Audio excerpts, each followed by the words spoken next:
week one of college football, Florida Gators fans. August 31st, 2024, the day you have been waiting for is here. Florida's first game of the season. They have Miami at home in the Swamp, a rivalry renewed. It's been several years since these teams have played. Week zero was in the books, and week zero made Florida Gator fans happy in a way without even taking the field. So Dublin, Ireland, Georgia Tech faced off against Florida State. Florida State, of course, being the biggest rival to Florida. And they play each other every year on Thanksgiving weekend. And they went down to Georgia Tech. Huge upset to start week zero. They finished 24 to 21 game-winning field goal by Georgia Tech. Florida State starts the season 0-1, makes Florida fans very happy.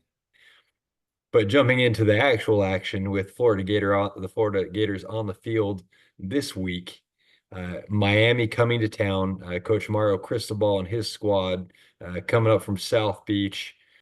What are your key takeaways for today's game? What do you think the Gators have to do to get the victory?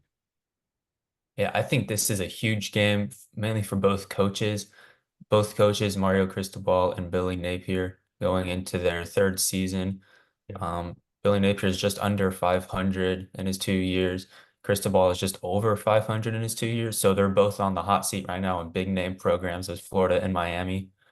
But as far as taking the W home, I think big thing is the crowd's got to be loud. They got to be behind the Gators' back. Florida's got to get out to a hot start. I think that's the big thing. If Miami jumps out strong, quiet the crowd, they're going to get rolling and they're going to start pulling away pretty quickly. But I think if Florida jumps out hard, they score a quick touchdown, force a few turnovers, I think they win this one close. that's right. In the famous words of Journey, don't stop believing. If they can keep the belief of the Florida Gator fans behind them, then I think the Gators can pull this off. But you're right. They have to use that to their advantage. 90,000 strong. It's going to be rocking. People are excited for the season, but they've got to have something to believe in, and there needs to be some offensive momentum to start the game, as well as defensive momentum, being able to stop Miami and get them off the field quickly in the first few series. Um, so as we look at the team overall, offense, defense, special teams. Let's start with the offense. What are we watching on offense to get excited for? Yeah, I think it's the same answer as usual. It's gonna be quarterback. Graham Mertz coming back for his senior season. Last year he transferred in from Wisconsin. First year in the system, played really well. Finished, I believe, third overall in completion percentage behind Bo Nix and UAB's quarterback. I don't remember his name, but very consistent. He played really well, of course. Coming into this season, I'm really expecting him to take a next step. Last season, we threw a lot of screen passes, quick slants, jet sweeps, all that good stuff. But I think this year we're going to really step it up, especially with the receivers and the weapons that we have this year. And Trey Wilson, Chimere Dike, Elijah Badger, some transfers in. I think we're going to start throwing it downfield, as well as a very strong running back in Montrell Johnson, who turns for his senior season. Also transferred in a couple years ago with Billy Napier for his first season. But I think the offense is going to be really strong this year. Yeah, I'm with you, and I think Montrell Johnson is a big takeaway from this list. He was not expected to play in this game, but all reports are that they think he'll play today. If he can play and plays well, he's a bruising running back, and I think this game is going to be a little bit of a slugfest in terms of the ground game. Both coaches like to be physical. I think both coaches are going to try and establish that presence early on and make sure they can pick up yards on the ground in order to really set up the air game. I'm with you that Graham Mertz needs to be able to go vertically more often. He has the weapons to do so with Elijah Badger and Eugene Wilson. Those are key players to watch. Eugene Wilson, a true sophomore. He was sensational last year. I mean, he had about 600 yards receiving, was a fantastic player for the Gators. I see him taking another step forward and being a really dangerous matchup on the outside. Looking on the other side of the ball for the Miami Hurricanes, on their defense, when they're trying to counter Florida's attack, Looking at a few things, what are some of your key takeaways or about the Miami Hurricanes defense? Well, I think the biggest problem for Florida is going to be their defensive line. I think that's going to be the story for Miami throughout the season. I think they have a top five, maybe top three defensive line in the country. They're very strong. They're very successful. They get to the quarterback. They get in the backfield. So I think Florida's offensive line is really going to have to play well today for them to be successful. Yeah, Mario Cristobal teams, one of their signature trademarks is stout lines because he was a lineman. He was an offensive lineman. That is his calling card when you watch his teams is trying to be physical in the trenches. Mario Cristobal, one of his key players, Ruben Breen Jr. I don't know if it's Breen or Brian as far as how you pronounce it, but when you watch him on tape, you see his stat line from last year. He can really get after the quarterback. He's a key player to watch for. As well as Damari Brown on at the cornerback position. This is where the Miami Hurricanes struggled last year, was on the pass defense. So we're talking about Graham Mertz being able to take it to the next level. This may be an opportunity. But Damari Brown is one of their best corners, coming back for another season. But he's going to have his hands full trying to keep up with folks like Eugene Wilson, Elijah Badger, a few people to watch.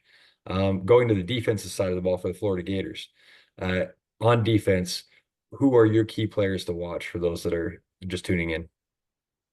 Yeah, so I think that the secondary is really going to have to step up this year. Last year they finished dead last in the SEC in coverage percentage, which means they were behind Vanderbilt, which no disrespect to Vanderbilt, but that's not really a team you want to be behind in a category like that.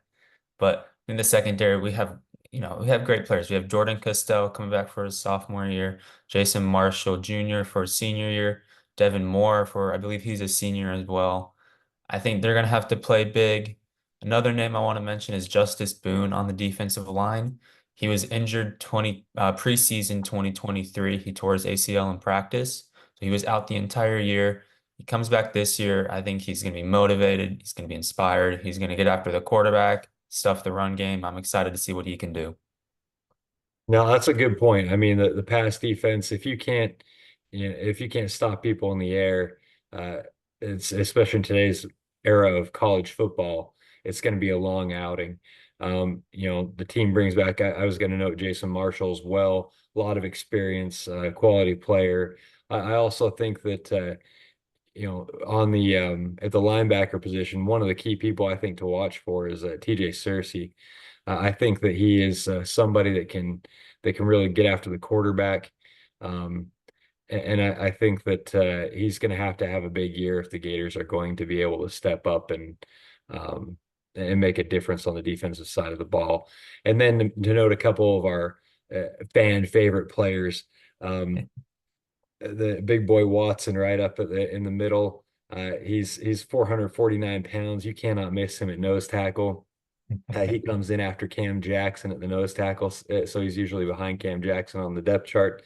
Um, Big boy, I mean, 449 pounds is just a monster of a human being, regardless of Yeah. just being able to move at an athletic speed is quite amazing.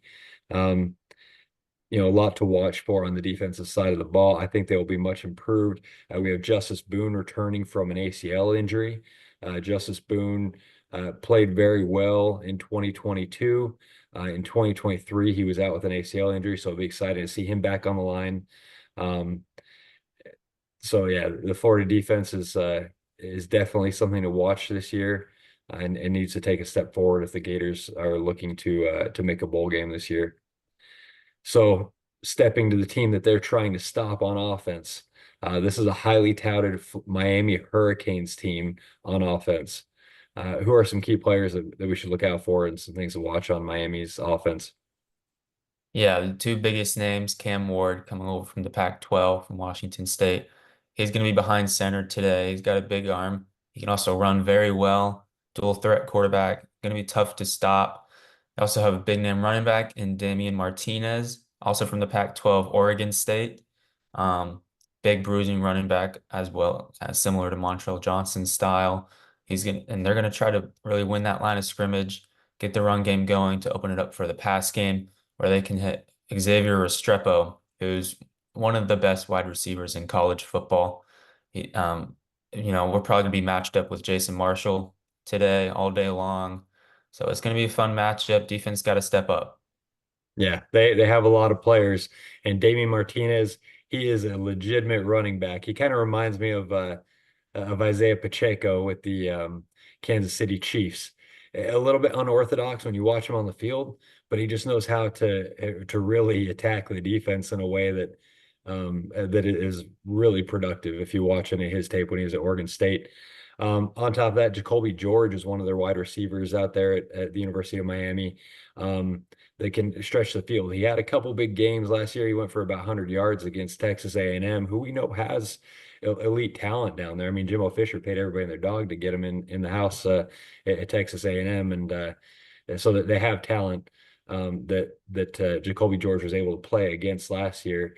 So it'll be interesting to see how the teams match up in the Florida Gators secondary against the wide receiving core of the University of Miami. So looking through that was the offensive side of the ball. I really think Cam Ward, he has a lot of talent. He's been touted for a lot of years, has a lot of experience. It'll be interesting to see how that matchup plays out. The Miami Hurricanes offense versus the Florida Gators defense should be fun to watch. Yeah, I'm Um, really looking forward to it. Can't wait. Week one is finally here. I've been waiting forever for this, it feels like. But and yeah, it's gonna be a great game, a great way to start off the season. Big rivalry game. It's gonna be a lot of fun. I agree. It's going to be fantastic. At 3:30 p.m. Eastern Time, ABC, ESPN game. It'll be on ABC and ESPN Plus, I believe, is where you can catch that game. And not to be forgotten, the Florida Gators special teams.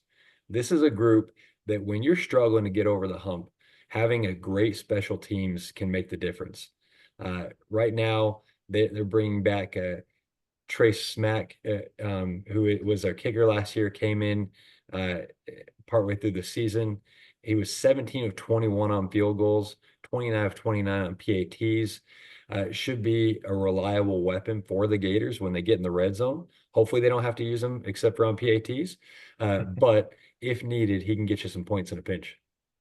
Yeah, no doubt. Florida's always had great special teams, great kickers, going back to Eddie Pinheiro, Evan McPherson on the Bengals right now.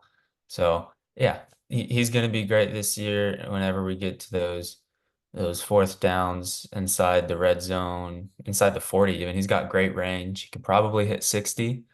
Um, but yeah, he's going to be a great weapon to have.